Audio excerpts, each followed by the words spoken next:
Welcome to Career Tools. This week, I am a people person, part 1. The questions discussed answers are, how do I get ahead if I am a people person? What are the downsides of being a people person? And what should I look out for if I'm a people person? I'm super excited to be letting our listening audience know today that we now have the ability to deliver our virtual effective manager and virtual effective hiring manager training in languages other than English. We've partnered with an interpretation company who does real-time interpretation while the Manager Tools presenter presents our guidance. If you're interested in learning more about whether or not we can deliver to you the training in your language of choice, go ahead and send Maggie an email. Her email address, maggie@manager-tools.com. There is so much advice out there if you're not a people person. Don't I know it? Right? There's all this, I'm not a people person, so I can find it everywhere. Right? And me. There's all these articles, and we've even got a podcast about it. I'm not a people person. I was thinking about that, and I thought, well, hold on. Are all the people perfect? Do they not need advice? Because exactly, they're perfect, right? They've already got this figured out.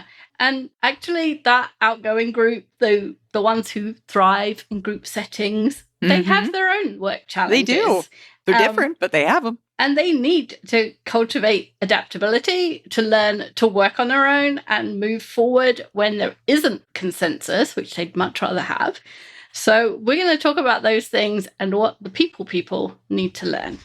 You bet. All right. So our outline for today: cultivate adaptability, work on your own, focus on the detail, consider how other people work and think before you propose action, and consensus isn't necessary.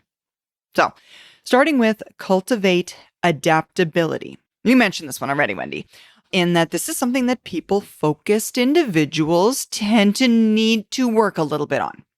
So, if you were congratulating yourself on not being one of those people who are ridiculed due to lack of people skills, inability to communicate, failure to build and maintain relationships, thinking that everything it took to be successful at work were things you naturally possessed, think again. We're so sorry to burst your bubble. We're so sorry you thought you were out of our scope. Oh, friends, you are not. Success doesn't depend on whether you're a people person or not. It depends on your adaptability. And there's a cast for that where we go into it. But we're going to talk about it a bit now because half of the people in the world are not like you. If everybody in the world was like you, a people person, then you'd be fine. Absolutely. But the problem is half of the people aren't like you. And that's where adaptability comes in. So we use Empty Disk to look at the ways people behave and as an instrument to sort of describe the ways people behave and communicate that so that we can describe it. And the way people fall into Empty Disk is the high I's and the high S's, and they are people focused. They want to have a human-to-human connection before they get to a task. So if you sit down in their office, before you get to work with them, they will talk to you about what's going on in their day. They'll ask about your weekend, all of that stuff before any of the work gets done. Exactly. Other people might skip those pleasantries. And when those of us who are more task-focused skip those pleasantries for a people-focused individual, the people-focused person throughout the course of the discussion is thinking, well, how is this other person? Rather than listening to the task-focused information that's being shared, right? As a people-focused person, you think less of groups and more of individuals. That and people-focused persons are better at remembering individuals' names, using people's names in a conversation, or when speaking to or about that person. And people-focused persons experience the world as having an effect on them, on you, that is, how it makes you feel, rather than using what you think to change how you behave in the world. It's all about feeling. And 50% of the people in the world are not having that experience. No. It's not that they don't care about people. It's that they want to get the tasks done before they think of the people. Yeah. So in other words, if you go into their office, they're thinking, okay, before I ask about your weekend, I need to get whatever it is off my plate. Whatever that task is, I need to check it off because otherwise I'm going to worry about that all the time when we're talking about your weekend. That's the first clue that someone is task focused, is that they get straight down to business. Because if in their mind, getting the work done comes first, and task focused people usually use the word think rather than feel. They'll say, I think the team is struggling, not I feel like the team is struggling. Yeah. And obviously you can't judge based on one sentence, as you know. Right. It's more than that, but that's a good indicator. Yeah. And everyone has preferences. But you can make judgments based on the preponderance. So if you work with someone, if there's someone in your team who nearly always wants to get down to work before they ask about your weekend, who nearly always uses the word think rather than feel, then you know. And the other thing about task-focused people is the opposite to you. They don't remember people and their names, but they do remember numbers. A high C, for example, the opposite, a task-focused person will tell you how many people were at the meeting, but he won't tell you who they were. So we'll say here there were 10 people there, but he won't tell you who those people were. Right. Or might even use like a job title, job roles, especially in larger organizations, not individual people's names. So these things, these behavioral characteristics about individuals helps you to recognize the preferences of those people around you. And in turn, it helps you to adapt your own behaviors so that you can be more successful with other people. It's kind of regardless of their preferences or your preferences. If you're more aware of the other person's preferences and you can adapt, you'll be far more successful in your relationships. In this case, far more successful in your relationships with the 50% of the task-focused world, or the 50% of the world who is task-focused, I suppose, the 50% of the world that is task-focused and doesn't think of the world the way you do. If you can understand those people's perspective, instead of acting the way you usually would, you naturally would, you can instead act as they would. So for example, instead of walking into someone's office and starting a chit chat, a story about your weekend, asking about their kids, instead go straight to the work. Hey, where are we on the project? And save your own story, your conversation of the weekend, talking about the kids, still have the conversation after the work is done. And if you try this, just try it once and see what happens, right? See how that meeting goes. See how it changes the dynamic of the remainder of that conversation. It's amazing how differently people experience things, especially high I's who are assertive. And so they tend to be louder and bigger in their movements. And they are experienced by the other half of the world as very bombastic and bull in a china shop, whereas they think of themselves as enthusiastic. The reserved people are thinking, oh my gosh, that person's like a hurricane coming into my office. Exactly. There's so much energy. Yeah. It's like they feel run over by you. Yeah. So success takes three things, right? The knowledge of your own preferences, the ability to look at someone else and establish what their preferences are, and then being able to adapt your actions or behaviors to what's required. And the first two are easy. Working out what your preferences are is easy. And if you can't work it out, we have the empty disk profile, which you can take on the website and take you 20 minutes and you'll know. The second one is relatively easy. You can look at other people's behaviors and you can work out which quadrant they fall into. And the third is what most people miss, which is why we call it the magic variable, which is adapting your behaviors to other people's preferences. That's exactly it. Adaptability is the skill that allows you to connect with anyone, no matter their profile, and to work successfully in any role, regardless of the requirements of that role. So Someone who is on the extremes of the people person continuum is not less likely to be in a job devoid of people as long as they know they're able to adapt to it, right? And evidence shows that those individuals who are successful are the individuals who are best adapted to their environment as opposed to people who are most naturally suited for the environment.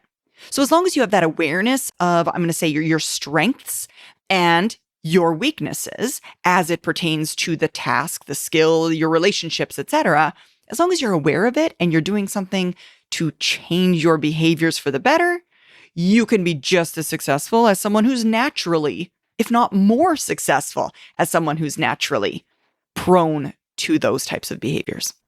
And we all have things, strengths and weaknesses. You have to have it. You have to. Right? If all of us have 100 things, 50 of them have to be weaknesses. It's just maths, apparently, they tell me. I don't do What maths. is that thing that you shared recently, Wendy? Oh, I want to say you put this in a newsletter recently. Why do you think all pencils have erasers? Oh, yes, because people make mistakes. Because all the people make a mistake. Now, unless it's an IKEA pencil or a golf pencil, in which case they're expecting you to use it one time and throw it out. I mean, it's a disposable pencil. Any pencil you're going to use for any period of time has an eraser because we all make mistakes. I love that. There's somebody told me that and I stole it because it was so good. Oh, it's genius. I love it. Yeah. And adaptability doesn't mean only ever doing the things you would prefer to do or not to do in the ways you wouldn't prefer to do them, right? It doesn't mean only ever doing things that other people want you to do. It means finding jobs and activities that use your strengths and using your strengths to get them done. It doesn't mean like forcing yourself into a weird shape because that's the way it should be done. It's a combination of moving towards other people's preferences where that will be helpful, and also using your own strengths where that will be helpful too. You can usually do both in most jobs. Yeah, exactly. So let's do an example. So onboarding a new team member. Now, onboarding a new team member is a great task for people persons. People persons genuinely care to get to know someone new. Now, the creating a spreadsheet of onboarding tasks, that probably isn't the natural skill set of the people person. So what you could do, for instance, is split the task. As a people person, you could pair up with another person in your organization who is more task focused or more detail oriented and probably not a people person, and have that person work on the spreadsheet and you take on the onboarding of it. Or you could use some other tricks for detailed work to help you be more successful at it. It's also possible that the new team member, the person you are onboarding, isn't a people-focused person either. And another task-focused team member might be a better fit for onboarding them just generally. Maybe your natural people skills aren't the best suited for this situation at all. Can you imagine being a not people person and spending the first week with someone that you find overwhelming and effervescent and bombastic and just you're trying to take in everything about a new job and a new company and it's all overwhelming by someone who you find too loud and too much as well. Yeah. It's like drinking from a fire hose. Exactly. And starting a new job is drinking like a fire hose already. Yeah. But you're absolutely right. It adds a layer of additional, I want to say, complexity to trying to pick up a new role to begin with. Yeah. So knowing people's preferences, or in our speak, knowing their empty disk profile, doesn't pigeonhole them. Right. It's not enough to know you're a people person or a high I or a high S to say that you'd be great as an onboarding task. Like, we can't say all high Is should be doing onboarding because they'd be great at it. Because there's more to consider. There's the part of the task that considers listing out the onboarding tasks, which requires someone who's detail-oriented and someone who enjoys the part of process development. Yeah. Probably things that a high I doesn't like to do in most cases. But the preference of the person being onboarded, we've just discussed, that needs to be considered. As do the people that they'll be meeting as part of the onboarding process. and working with. So no task is a single homogeneous block that is preferred by all of one person, right? Yeah. There aren't high I tasks, which only high I's like to do, or high I's like to do the whole thing. Every task contains things you like and things you'll need to adapt to do well. Exactly. So adaptability, just the ability to have that flexibility of nature, is a skill unto its own. Hey, everybody. I'd love to invite you to a virtual effective remote manager session, which we're hosting on Zoom on the 20th of November at 1 p.m. Eastern. It's going to be a small group, and I'm hosting it. And I'd love to have you come. We can give some personalized guidance for you and really help you understand what remote management means in your situation. So if you're interested in joining our Effective Remote Manager event, you can come to the event on the 20th of November. It starts at 1 p.m. Eastern, and learn how to be effective as a remote manager in your situation, in your environment, as it pertains specifically to you. If you'd like to stand up, please go to manager-tools.com/training. So working on your own is a skill. And as a people person, you'd probably prefer that all of your work be a collaborative effort, right? That's generally people-focused persons. Let's do a brainstorm. Let's talk it out. Let's chat about it as a group. Let's meet. Let's meet and let's talk about it. As people-focused persons, you prefer to work in an office with other people around you. So you, have somebody to bounce your ideas off of, right? As you're sitting at your desk doing something, you're shouting over your shoulder at like a colleague that's sitting down the way. Hey, I want to ask you something. You want to ask opinions of them, right? And as a people-focused person, you think, and you're not wrong, that better products come out of more minds being applied to a situation, right? More minds, more ideas, better product. And however, whatever the environment you're in, to a greater or lesser degree, the rest of your team or your boss or the organization would prefer that you work on your own at least some of the time. Yeah. I used to work with at least some of the time. work with one of those people who used to read the newspaper, and I knew what was happening. He used to say, "Have you read this?" And I was like, "No, I'm doing my work. I'm working." And then it would go on. It was like half an hour later. "Have you read this?" "No, I'm doing my work." And I knew what it was. He was excited and he wanted to share. Yeah. And I was just like, "No, I'm working." And part of work was knowing what was going on in business. So I had to read it later. So, I guess I could have looked at it then, but I was concentrating on something and I wanted to stay where I was in the spreadsheet or whatever I was looking at. It was just a different way of working, but it just used to make me laugh. And I would prefer he read the paper on his own and we could talk about it later. Right. You're like, sit down, shut up and do your work, social butterfly. Yeah. Exactly. It's kind of that, right? Yeah. It's like, okay, I know everything is cool and fun. Let's concentrate on our work for a minute. Can we do the boring stuff? And we see the world differently. You know? Yeah, exactly. Can we do the boring stuff? Yeah. And it's possible that your boss even is thinking that you're not capable of doing that work. Yeah. If you always are talking to someone about doing it, then you're not demonstrating that you can do it on your own. Yeah. That sounds a very childish way to put it. Like, if you can't show me you can do your shoes up on your own, then you can't do your shoes up on your own. Right. But really, if you never do your work on your own, then have you demonstrated that you can? Mm-hmm. A task-focused person, like me, might be getting frustrated at the interruptions or what they see as hand-holding. It's like, do I have to show you how to do this again? Or do we always have to do this together? Uh-huh. The same activity is being looked at through 2 or 3 different sides of a prism and seen completely differently. Yeah. And what you see as a useful collaborative exercise, someone else sees as an immature imposition. Mm-hmm. And while we're on this note, just because I get to, put some of my personal things out there, others do not necessarily agree with you that instant messenger and email is your personal entertainment machine. Yeah.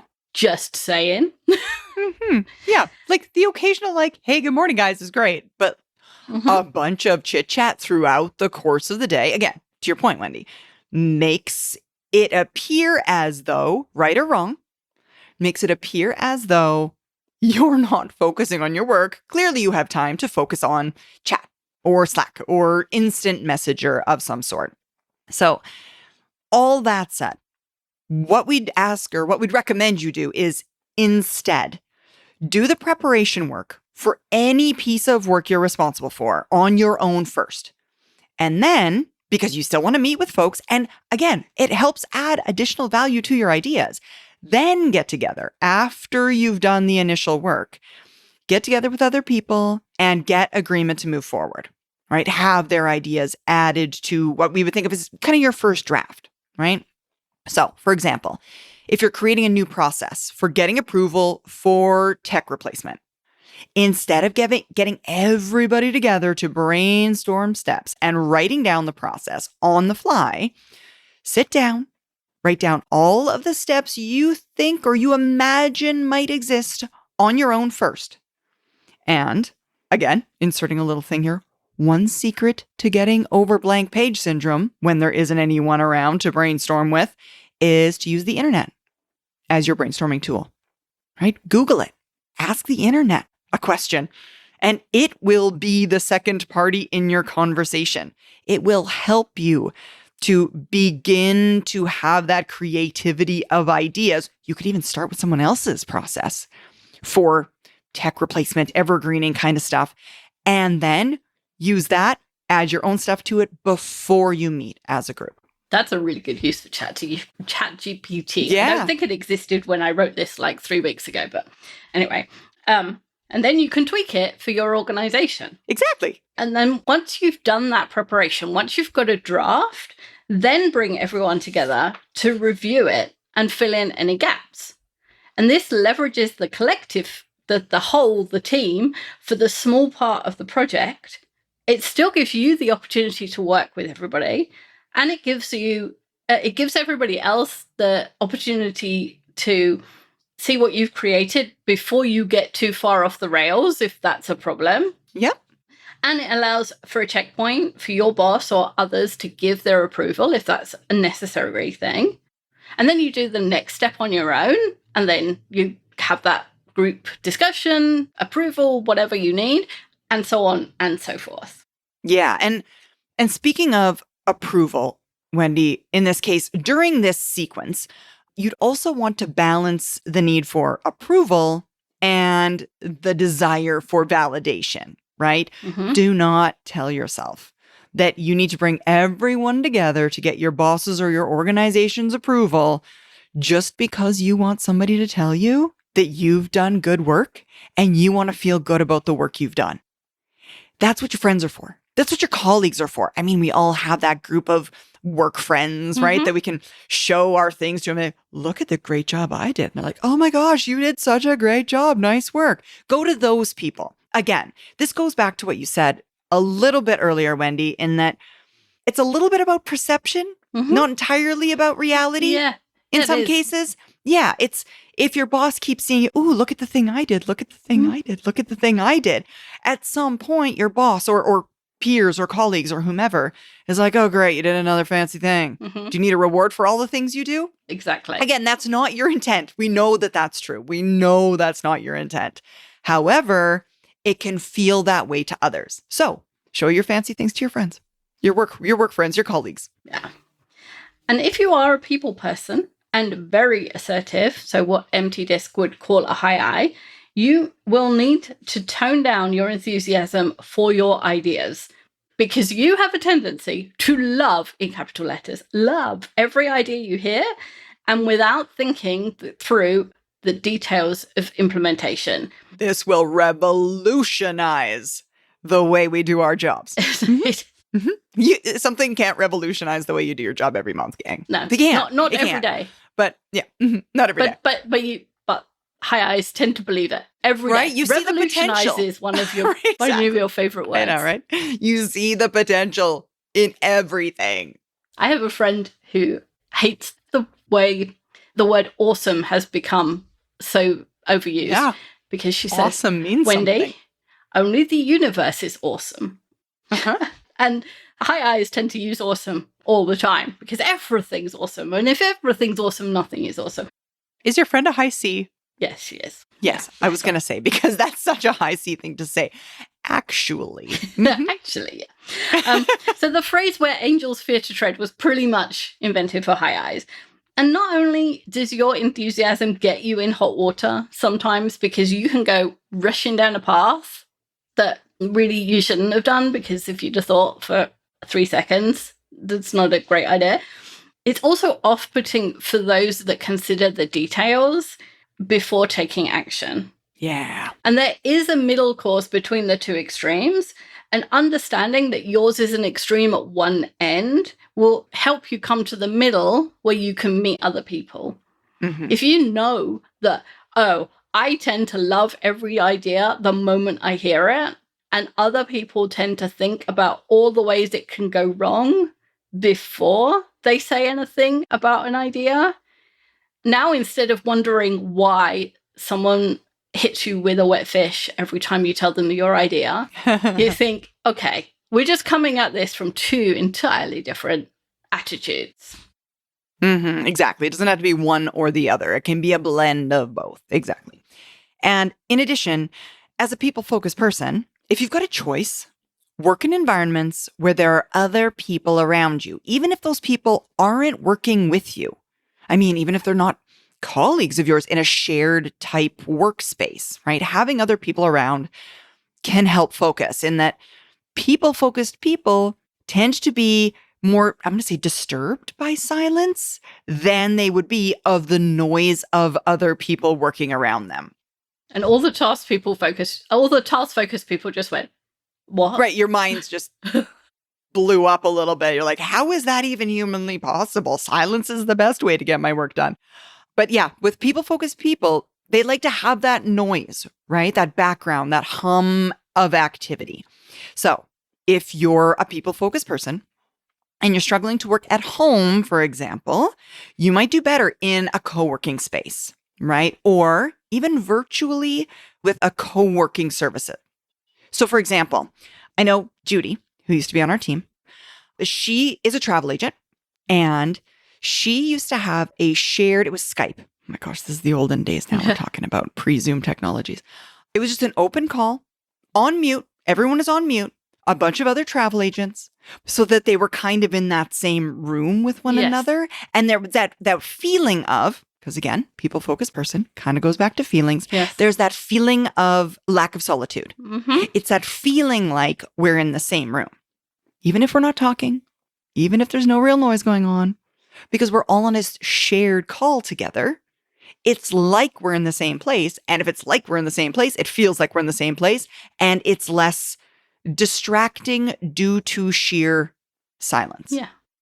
It's weird, but it works. Yeah, people-focused persons just like to know someone else is there.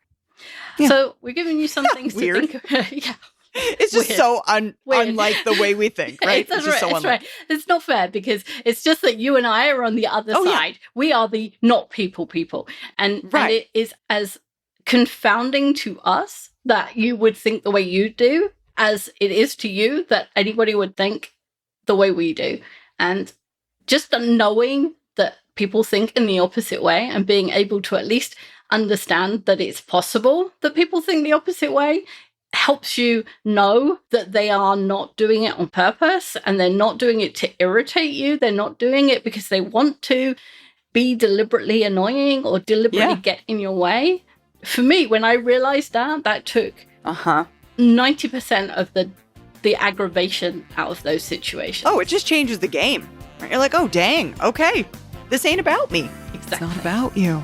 It's not about you. It's just a natural tendency that is so wildly different from your own natural tendency that you would never have come to it on your own. Exactly. You'd never get that. So we've given you 2 things to think about this week. We'll be back next week with part 2.